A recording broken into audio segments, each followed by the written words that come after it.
आधुनिक टेक्नोलॉजी और उत्तम शिक्षक और बढ़िया इंफ्रास्ट्रक्चर, ये अगर हम कर लें तो हम शिक्षा में बहुत बदलाव ला सकते हैं। राजस्थान के झलावर में सरकारी स्कूल में बच्चों से भरी क्लास की छत अचानक गिर गई, जिसमें 7 की मौत हो चुकी है। और दूर सुदूर जंगलों में रहने वाला मेरा आदिवासी बच्चा भी बहुत अच्छी पढ़ाई प्राप्त कर सके, शिक्षा प्राप्त कर सके। और इसलिए शिक्षा के मूल को अगर हमने स्पर्श करना है तो सिर्फ इमारतें बनाने से काम नहीं चलेगा।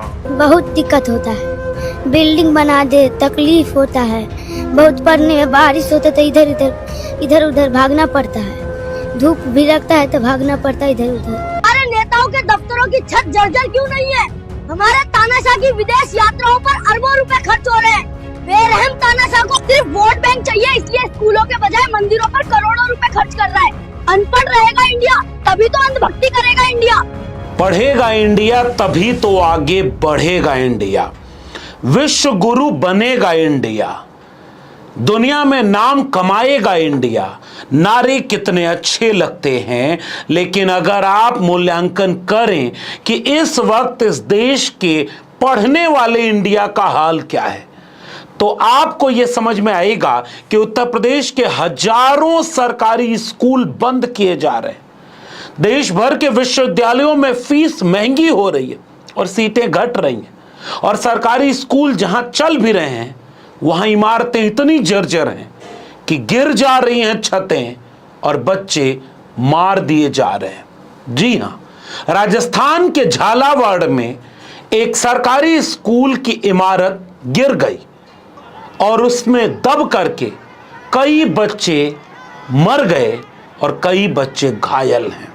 मैं चाहता हूं कि इस देश के नागरिकों के सामने बार बार इस तरह के सवाल, इस तरह के दृश्य इसलिए आए ताकि उन्हें एक बार सोचने पर मजबूर होना पड़े कि पिछले 11 साल की सरकार में शिक्षा का बजट आधा क्यों किया गया, शिक्षा का बजट कम क्यों किया गया, सरकारी स्कूल बंद क्यों किए जा रहे हैं। और वादा तो कुछ और का था, पुराने वादे हम याद दिलाएंगे।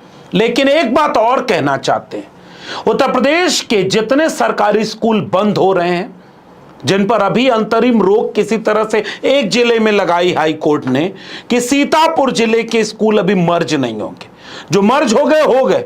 सुप्रीम कोर्ट में अभी फैसला होना है, लेकिन एक फैसला तो जनता की अदालत में भी होना है। हम बार बार ये कहते हैं कि जिन स्कूलों को बंद किया जा रहा है, इनमें किनके घरों के बच्चे पढ़ते हैं एक बार पहचान लीजिए। इनमें 90 से 99% बच्चे उन घरों के हैं, दलितों के, पिछड़ों के, आदिवासियों के हैं, गरीबों, किसानों, मजदूरों के हैं। और सबूत मैं देना चाहता हूं राजस्थान के झालावाड़ जिले की इस सूची से। इन 21 विद्यार्थियों में से 18 से 19 विद्यार्थी तो केवल आदिवासी तबके के हैं और 1-2 की उनकी जाति नहीं पता चल पाई। और जो मारे गए 7 विद्यार्थी हैं, यह सूचना चूंकि कल की है, तो उन 7 विद्यार्थियों में से जो मारे गए उनमें कई दलित समुदाय के हैं, कई भील हैं यानी आदिवासी हैं, और 1-2 ओबीसी हैं यानी पिछड़े समाज के। राजस्थान के झालावाड़ जिले में सरकारी स्कूल की छत अपने आप गिर गई क्योंकि वो इतनी जर्जर हो चुकी थी कि उस पर कोई ध्यान नहीं दे रहा था। उसके बाद आज जब मैं ये वीडियो बना रहा हूं तो राजस्थान की एक और छत स्कूल की गिर गई। गनीमत है कि उस समय उसके नीचे बच्चे पढ़ाई नहीं कर रहे थे। और राजस्थान के झालावाड़ जिले से जो खबर है कि मृतक और घायल बच्चे सारे के सारे पिछड़े, दलित, और चूंकि राजस्थान की बात है तो खासकर आदिवासी समुदाय से है। और मैं चाहता हूं कि इस बात को उत्तर प्रदेश और खासकर पूरे उत्तर भारत के दलित, पिछड़े, आदिवासी समझ जाएं कि इन सरकारी स्कूलों में उन्हीं के बच्चे पढ़ते हैं, इसीलिए उनकी सरकारी स्कूलों को बर्बाद किया जा रहा है। क्लोजर, मर्जर, पेयरिंग, हजार सरकारी स्कूल बंद किए जा रहे हैं क्योंकि उनमें वही बच्चे पढ़ते हैं जो पहली पीढ़ी के हैं, इसीलिए इन स्कूलों को बंद किया जा रहा है। समझदार को इशारा काफी। मैं चाहता हूं कि इस पर बात आगे करूं, उससे पहले 11 साल पुरानी प्रधानमंत्री नरेंद्र मोदी के कुछ वीडियोस आप देखिए और बीजेपी जब चुनाव लड़ रही थी प्रधानमंत्री नरेंद्र मोदी को प्रधानमंत्री बनाने के लिए, तो जो प्रचार कर रही थी कि जब अच्छे दिन आएंगे तो स्कूलों के अच्छे दिन कैसे होंगे, शिक्षकों के अच्छे दिन कैसे होंगे, विद्यार्थियों के अच्छे दिन कैसे होंगे, एक बार आइए अतीत की यात्रा पर आपको ले चलूं, जिस धोखे और जुमलों में आपने वोट दिया था कि आपके बच्चों की पढ़ाई अच्छी होगी। सुनिए। बच्चों के लिए अच्छी शिक्षा, बच्चों के लिए अच्छे शिक्षक हो, बच्चों के लिए एक अच्छा माहौल हो, ये बातें हर परिवार कहता है ना, आपके भी मन में है ना। इस समस्या का समाधान करना है तो सिर्फ इमारतें खड़ी करने से नहीं होता है, स्कूल के बिल्डिंग बनाते चले जाएं, इससे नहीं होता है। हम लोगों को ध्यान केंद्रित करना होगा उत्तम प्रकार के शिक्षक कैसे तैयार हो। गुड्डन बेटा, देख मैं तेरे लिए क्या लाया, डॉक्टर वाला खेल। मेरा सपना इसे डॉक्टर खिलाने का नहीं, सच में एक दिन डॉक्टर बनाने का है। और ये सपना सच होगा क्योंकि अच्छे दिन आने वाले हैं। सच बात, मोदी जी को जिताएंगे, भाजपा को बहुमत दिलाएंगे, तभी अच्छे दिन आएंगे। इन पुरानी वीडियोस को देखने के बाद कुछ नई वीडियोस दिखाऊंगा। उसके पहले फिर से आपको बता रहा हूं कि पूरे देश के कितने सरकारी स्कूल बंद हो रहे हैं, इसका एक जगह आंकड़ा नहीं है। अभी मैंने एक वीडियो बनाई थी ना कि देश के केंद्रीय विश्वविद्यालयों में पिछले 5 साल पहले जब मैंने आरटीआई लगाई थी तो पता चला कि 90 से 97% SC ST OBC प्रोफेसरों की पोस्ट खाली पड़ी हुई थी। अब उसके बाद प्रोफेसर मनोज झा ने जब सवाल पूछा तो पता चला कि 80 से 87% तक पोस्ट अभी भी खाली है, 5 साल बाद भी खाली है। यानी जो प्रोफेसर बनना चाहते हैं SC ST OBC, उनकी पोस्ट भरी नहीं जा रही, धीरे धीरे पोस्ट खत्म कर दी जाएगी। कुलपति SC ST OBC कितने, अपवाद में 1-2-4 नाम आपको मिल जाएं, बाकी देश भर के कुलपति कौन है ये आप भी जानते हैं, जिसके लिए बीजेपी और RSS काम करती है। और मैं चाहता हूं कि नई वाली स्कीम के तहत, नई शिक्षा नीति के तहत अपनी स्क्रीन पर खबरें देखिए। JNU पर, DU पर, देश के केंद्रीय विश्वविद्यालयों पर करोड़ों रुपए लोन है, क्योंकि UGC अब पैसा नहीं दे रही, हेफा बना करके लोन दिया जा रहा है सरकार के द्वारा कि अगर विश्वविद्यालय चलाना है तो लोन लीजिए, कुछ नियत समय के बाद लोन वापस करिएगा, तब अगला लोन मिलेगा। विश्वविद्यालय करोड़ों रुपए लोन के कर्जे में, तो फीस बढ़ेगी, पढ़ाई महंगी होगी, सीटें घटेंगी और शिक्षकों की वैकेंसी कम होगी। 5 साल 7 साल से तो हम इस सवाल को उठा रहे हैं, बार बार प्रोफेसर की डायरी लिख करके, भाषण में लिख करके, सोशल मीडिया पर यही तो बताते रहे कि स्कूल कॉलेज विश्वविद्यालय बर्बाद किया जा रहा है। और आबाद क्या किया जा रहा है, मंदिर आबाद किए जा रहे हैं। ये बात बोल दूं तो आपकी भावना आहत हो जाएगी। कांवड़ यात्रा में फूल बरसाए जा रहे हैं, इससे आपकी भावना आहत हो जाएगी। करोड़ों करोड़ रुपए खर्च करके मंदिर बनवाए जा रहे हैं और स्कूलों का बजट घटाया जा रहा है, ये कहते ही आपकी भावना आहत हो जाएगी। इसलिए मैं नहीं कहूंगा। आज सुबह से AI जनरेटेड एक बच्चे की वीडियो चल रही है जो राजस्थान के झालावाड़ में स्कूल की इमारत गिर जाने से दब गए बच्चों की तरह नुमाइंदगी करते हुए वो बच्चा क्या बोल रहा है, जरा गौर से सुनिए। हमारे नेताओं के दफ्तरों की छत जर्जर क्यों नहीं है? हमारे तानाशाह की विदेश यात्राओं पर अरबों रुपए खर्च हो रहे हैं। बेरहम तानाशाह को सिर्फ वोट बैंक चाहिए, इसलिए स्कूलों के बजाय मंदिरों पर करोड़ों रुपए खर्च कर रहा है। अनपढ़ रहेगा इंडिया, तभी तो अंधभक्ति करेगा इंडिया। ये तो AI जनरेटेड वीडियो है, क्योंकि बच्चों पर अब बात कहां हो रही। अमीर घरों के बच्चे कॉन्वेंट स्कूल में पढ़ते हैं, प्राइवेट यूनिवर्सिटी में पढ़ते हैं, फिर विदेश पढ़ने चले जाते हैं। उन सारे नेताओं के बच्चे विदेश पढ़ने जाते हैं जो इस देश में हिंदू राष्ट्र, हिंदी भाषा, हिंदुस्तान और तमाम तरह के संघ और RSS की राजनीति करते हैं। जो बीजेपी और RSS जपो निरंतर एक जबान हिंदी, हिंदू, हिंदुस्तान गाना गाया करती थी, उनमें से किसी के बच्चे हिंदी मीडियम स्कूल में नहीं पढ़ते, सारे अंग्रेजी मीडियम में कॉन्वेंट में पढ़ते हैं। किसी के बच्चे हिंदू स्कूलों में नहीं पढ़ रहे हैं, अधिकांश के तो क्रिश्चियन मिशनरी स्कूलों में पढ़ते हैं। और विदेश में पढ़े जाने वाले हिंदुस्तान का नारा लगाते। ये RSS बीजेपी के बच्चे तो विदेश में पढ़ रहे हैं। अब मैं कुछ आंकड़े आपके सामने रखना चाह रहा हूं। पहला आंकड़ा यह है कि मोदी सरकार ने GDP के बजट से शिक्षा का बजट पिछले 10 साल में आधा कर दिया है। जब शिक्षा पर बजट ही नहीं जाएगा तो खर्च कहां होगा? दूसरा आंकड़ा, इस देश में अभी तक कितने सरकारी स्कूल बंद किए गए इसका कोई कंपोजिट आंकड़ा नहीं है, लेकिन अनुमानतः लाख से ज्यादा सरकारी स्कूल उत्तर प्रदेश, मध्य प्रदेश, राजस्थान, महाराष्ट्र, इन 4-5 राज्यों को ही मिला लें तो 1 लाख के आसपास संख्या पहुंचती है। मैं क्योंकि जाता रहता हूं तो इसलिए मुझे इस बात का अंदाजा है, एक जगह उसके आंकड़े नहीं मिलेंगे।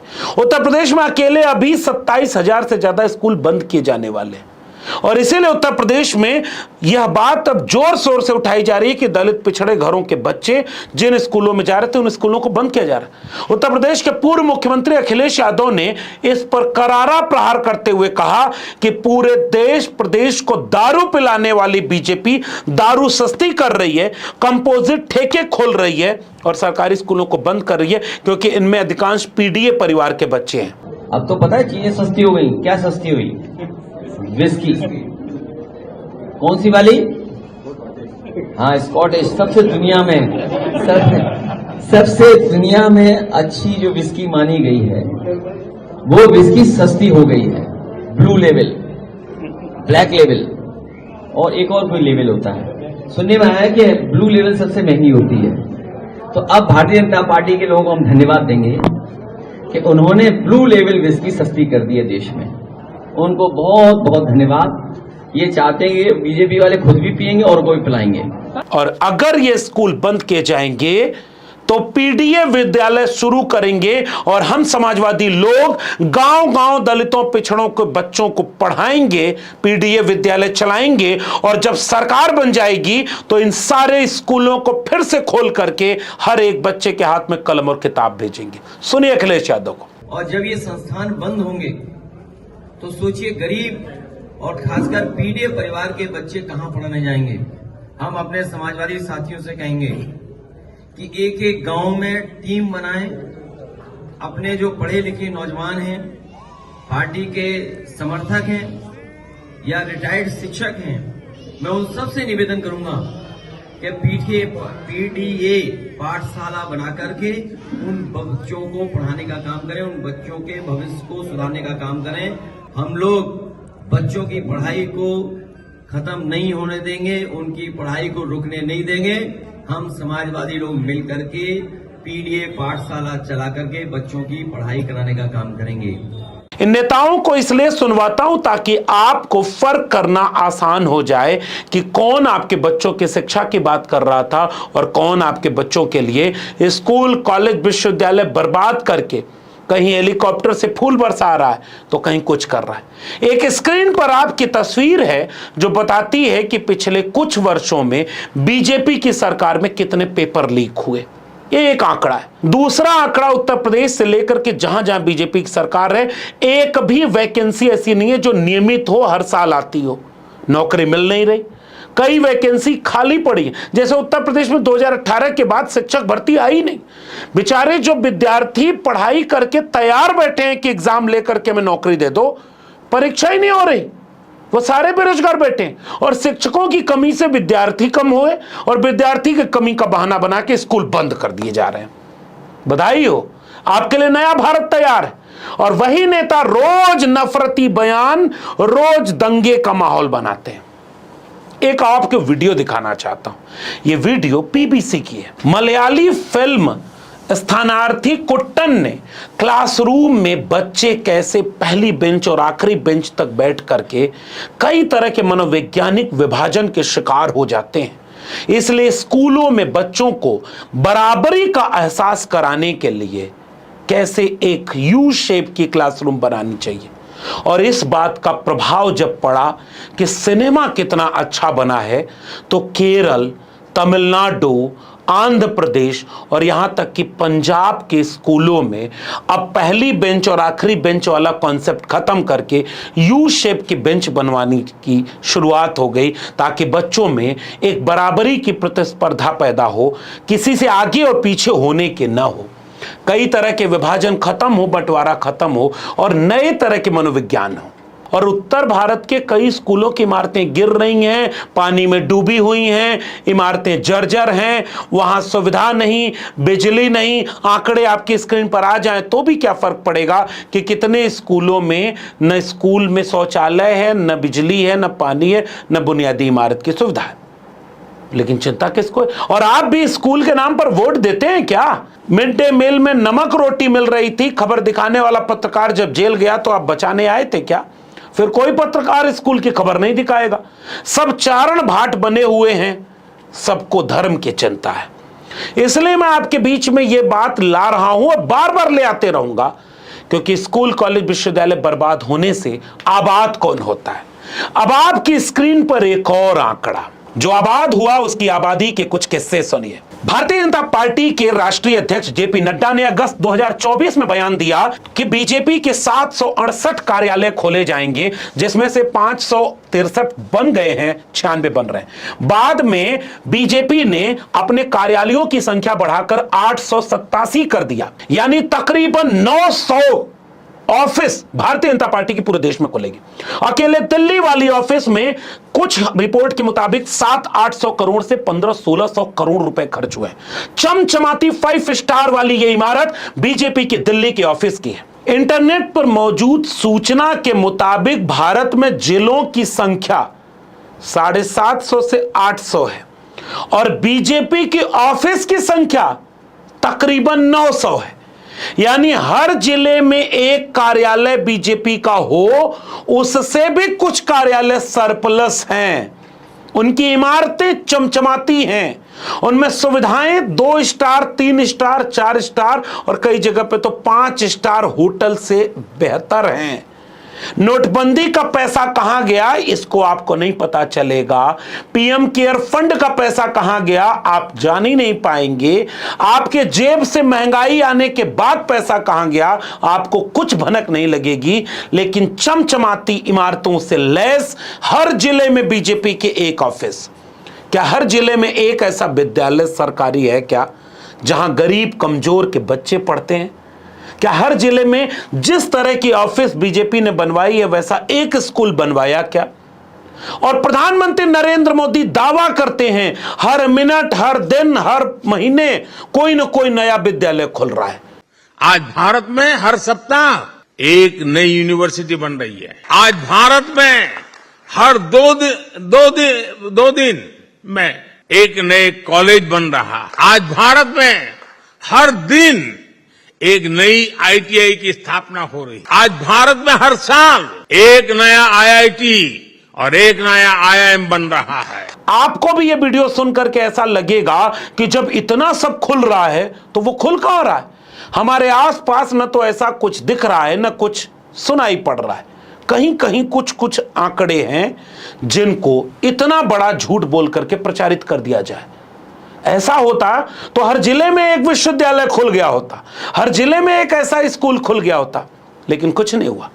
सवाल इस बात का है कि उन्हें अपनी पार्टी की ऑफिस बनानी थी, उन्होंने बनाया। उन्हें मंदिरों पर सबसे ज्यादा पैसा खर्च करना था, उन्होंने किया। उन्हें अपने धार्मिक दंगों में इस देश के लोगों को झगड़ा करवाना था, उन्होंने किया। उन्होंने जहां हेलीकॉप्टर से फूल बरसाना है बरसा रहे। उन्हें डीएम, एसपी, पुलिस के अधिकारियों को ड्यूटी पर लगा दिया कि धार्मिक यात्रा में जाने वालों के पैर दबाओ, दबाए। उनको लगा दिया ड्यूटी पर कि जितना नौकरी मांगने और स्कूल मांगने निकले उन पर लाठी बरसाओ। पुलिस लाठी बरसाती, ये इमारतें गिर जाएं, फिर भी अगर जो देश न जागे तो फिर ये देश जागेगा कैसे? इसलिए इन आंकड़ों के साथ ये वीडियो इसलिए बनाई ताकि आपकी आंखें खुले। और जाते जाते ये भी कहूंगा, सवाल इस बात का नहीं है कि एक सरकार या एक नेता ने ऐसा किया। अगर जनता ही शिक्षा के नाम पर न वोट देती है न उसे शिक्षा की चिंता है तो नेता वही करेगा जो उसके फायदे में है, क्योंकि अपने बच्चों को इन स्कूलों में नहीं भेजता जिनकी छतें गिरती हों। अगर वो उनके बच्चे इन स्कूलों में पढ़ते तो एक भी छतें न गिरती, एक भी स्कूल इतने जर्जर न होते और न बंद होते। तय आपको करना है, क्योंकि आप इस भारत के भाग्य विधाता हैं। इन आंकड़ों के बाद भी अगर आपकी आंख न खुले तो मुबारक हो आपको, आप नए भारत के नागरिक बनने के लिए पूरी तरह तैयार किए जा चुके हैं। और ये वीडियो देखने के बाद अगर मन में आए कि पिछली सरकारों ने क्या किया, तो तो भी मुबारकबाद लीजिए, क्योंकि आप कंडीशनड होकर के अंधभक्त बन चुके हैं। अगर आज सरकार से सवाल करने पे आप नेहरू से पूछने जाएंगे तो फिर पूछिएगा कि वेदों में क्यों नहीं लिखा है कि कैसी शिक्षा होगी।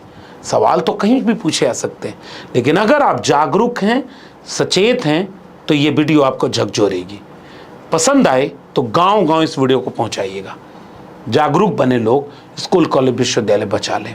इस वीडियो को देखने के बाद अगर मेरे चैनल को सब्सक्राइब न किया हो तो चैनल को सब्सक्राइब जरूर कर लीजिए। बेल आइकॉन यानी घंटी की बटन दबाएंगे तो अगली वीडियो की सूचना मिलेगी, और ज्वाइन करेंगे तो हमें आर्थिक मदद मिलेगी। अगर आप इस वीडियो को ट्विटर यानी एक्स या फेसबुक पर देख रहे हैं तो हमें फॉलो करना मत भूलें। फिर मिलेंगे, तब तक के लिए बहुत बहुत धन्यवाद।